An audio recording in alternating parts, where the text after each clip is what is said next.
Shut up and sit down. Essay on Sri Aurobindo. Sri Aurobindo essay for students and children in English. Aurobindo Ghosh was one of the eminent scholars of Indian origin. He was a poet, a guru, a spiritualist, and a yogi. He was also dedicated to India's freedom from British rule. He actively participated in the Indian national movement. Later in his life, Aurobindo Ghosh dedicated himself to spiritual evolution and became a religious leader himself. Aurobindo Ghosh was born in the Kolkata-based Bengali family to Krishnadhan Ghosh and Swarnalata Devi. Though a part of an ardent Bengal family, he grew up in a westernized culture which his father had instilled in his house. He had his schooling done in the medium English school of Loreto House in Darjeeling. For his training to join the ICS, he soon was sent to England.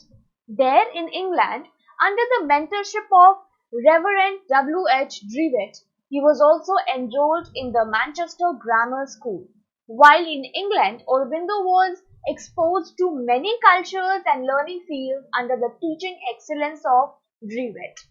Having come under the leadership of Drewitt, Aurobindo became well versed in the languages of Greek, French, and Latin. He also started developing his own opinions on matters such as religion, spiritualism, and philosophy. He later enrolled in the King's College for the completion of his ICS examination. He, however, was not interested in the degree at all. During the late 1890s, he returned to India from England.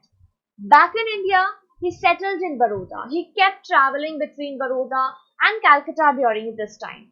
At Baroda, he became well versed in the Sanskrit and the Bengali languages. During this period of his life, he increasingly started to involve himself in politics. His interest in rebellion and revolutionary politics sparked up after he moved to and finally settled in Calcutta post-partition of Bengal. Aurobindo Ghosh indulged himself in innovative ideas and resistance against the British rule in the country. His political ideology was based on non-cooperation and passive resistance. He was secretly involved in revolutionary activity and prepared for open rebellion.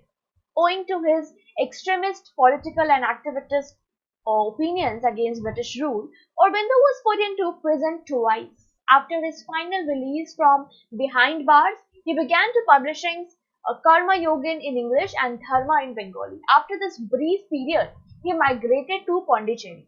At this point in life, he decided to convert himself from an extremist political ideology to a spiritualist. His spiritual journey began when he felt he was being visited and blessed by Swami Vivekananda. Sri Aurobindo soon involved himself in integral yoga and meditation. His notable books are The Synthesis of Yoga, The Life Divine, and Arya. He firmly believed in the superiority of yoga and how meditation and yoga can lead to links between human nature and the divine force. Sri Aurobindo also developed an affinity for Western philosophical culture. Several great Western philosophers, Plato, Heraclitus, Plotinus, etc., influenced him greatly. Later, similarities between Aurobindo's philosophical preachings and Hegel's teaching were significantly felt. Sri Aurobindo died in 1950 when he was in association with his close spiritual collaborator Mira Alfasa. 10 lines on Sri Aurobindo essay. Aurobindo Ghosh was born on the 15th of August 1872 in Calcutta, India. He was later conferred the title of Sri when in England. His educational alimony spread over Darjeeling, England and Calcutta. He did his schooling from Loreto House, Darjeeling and in England. He went to King's College in England. After having done his ICS in England, he returned to India where he held administrative post. He also became an eminent political activist.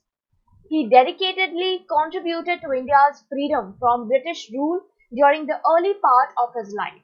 In his later years, his political ideology changed to a spiritual one. His later life was laced with the learning and teachings about subjects concerning philosophy and spirituality. Sri Aurobindo Ghosh was also incredibly involved in yoga and yogic